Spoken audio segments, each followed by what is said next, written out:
We are back on MorningLine. Thanks for joining us. Talking with Dr. Katrina Green. She's an emergency room physician. The latest on some of the moves toward mandating masks and the like. And several people on Facebook, and you got your share of naysayers out there. You still know there's people out there, as you're well aware, that just don't buy into the virus or masks or the vaccine. And, you know, I don't know. Some of these people, you'll never be able to change their mind because politics are involved and people have their opinions, which is fine. But I want you to remind folks, because a lot of people are saying you're fear-mongering again because they see you wearing a mask in the house. I'm going to do this at the beginning of every segment real quick to explain why the heck you're wearing a mask in the house alone, or at least in that room by yourself. Sure. I'm wearing a mask in my home because my husband has COVID and I'm trying not to catch the virus myself. So that way I can continue to work on the front lines and not overburden my colleagues with the need to cover more shifts than they already have from other breakthrough cases in other positions. Okay, so yeah, I'm glad that you're there playing it safe, and I hope your husband is well. You said he's vaccinated and doesn't have serious symptoms. So let's take some phone calls. We've got Ann online next. Ann, good morning. Hi, Ann. Good morning. Good morning. First, thank you for showing the people that are watching what nurses and doctors have always done, and that is be able to talk through a mask and be heard. But my question is this. The decision to hold the monoclonal antigen treatment for unvaccinated patients first, is that decision being made by our politicians or by our physicians? As someone who has been a shut-in for the last year, has taken the first 2 vaccines and then had a follow-up full booster and is still sitting at home wearing a mask, I am very anxious to get back to my normal life. I am very anxious for our city to endorse a mask mandate. I am very anxious for your letter to reach our mayor's office this morning, and I am very anxious for the politicians of our state to stop interfering in getting our state back to normal non-COVID status. And that will not happen until masks are worn, because at this state, we are not going to convince people who will refuse to be vaccinated to get the vaccine. So my question is, who is deciding who gets this life-saving treatment? Because if I get COVID at this point, I think I deserve that treatment. I have done everything in my power not to get sick. All right, thank you. Ann, can you answer that question, doctor? Do you know or what the policy is with where you are? Right. I can try. So the first I heard of this was when Brett Kelman's article was published in the Tennessean. Mm-hmm. I believe that was yesterday. And so that was the first I'd heard of it. I knew that monoclonal antibodies were becoming in short supply based on what the pharmacists were telling us, doctors. And so that was a concern of, like, we have a limited resource now. Who do we give this to? How do you decide? You know, there are criteria that are out there already. You know, you have to be over 65. You have to have some risk factors and symptoms less than 10 days. In order to get the monoclonal antibodies. That's how you meet criteria to get the treatment in the first place. Now, what this new directive, what I understand about it is that the resources become so limited. The federal government is who's supplying the monoclonal antibodies to the states.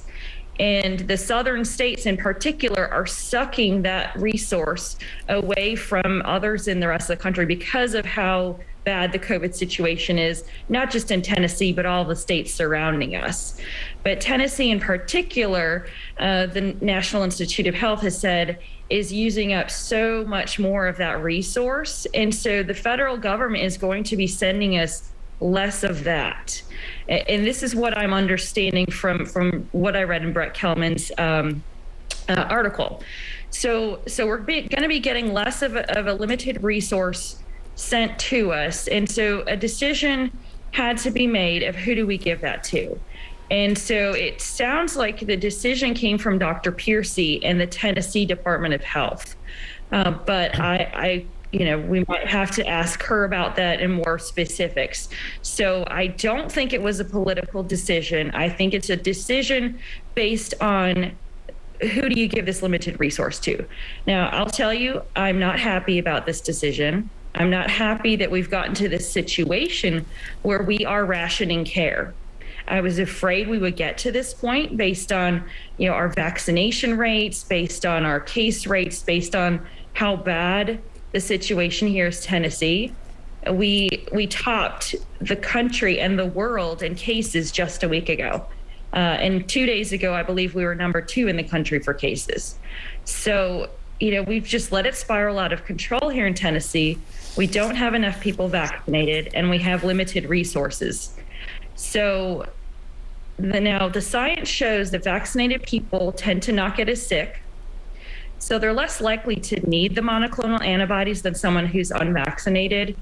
So as hard as it is for us to hear, it kind of makes sense to give the medicine to those folks. Mm-hmm. Now, I understand the anger and the frustration because I feel it myself, because I feel like we've had this vaccine that's safe and effective and widely available for months now, and we just now got to 53% of Nashvillians fully vaccinated.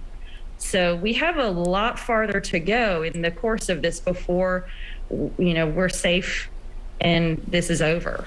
Do you see any irony in the fact that so many of whom right now are on Facebook poo-pooing a lot of what we're talking about here, but that there's irony in the fact that many who just turn their nose up at whether masks, the vaccine, or whatever, the moment they get sick, they've been against all this medical science, but they get sick, they're in trouble, they're running to the hospital, and they want everything for your treatment when they're on their deathbed. Oh, yeah, it's the definition of irony. You refuse to get a vaccine, you refuse to wear a mask that we know science has shown works, and you're going out into public and doing all of the things that us scientists and doctors are telling you not to do. But the moment you get sick, you come to my emergency department asking for help, which I will never turn anyone away. I don't care what your, situation is, whether you followed all the rules or you didn't. My job as an emergency physician is to treat anyone who shows up at my doors, regardless of what caused them to get there in the first place. And I will always stand by that. I take pride in the fact that as an emergency physician, I care for everybody, regardless of their race, their status, their ability to even pay me. I treat everybody, and I treat people who smoke, I treat people who drink, I treat people who use drugs. I also treat people who didn't get vaccinated. All right. Want to remind folks, a lot of folks still just joining the programming, bringing up, thinking they're being clever, saying, well, why is she wearing a mask inside? She's fear-mongering. You're wearing a mask, as you've said in 2 segments already of the show, because your husband has COVID. He was vaccinated. It's a breakthrough case. He's doing well, but he's home, and he's there in the house with you, and you want to play it safe because you don't want to get sick because they need you at the hospital. That's why she was wearing a mask. Get it straight. We'll take a break. When we come back, we got a bunch of phone calls we'll tear through, and I'll look at some of the comments online if there's anything rational there. We'll be right back. This is a Storm 5 weather update.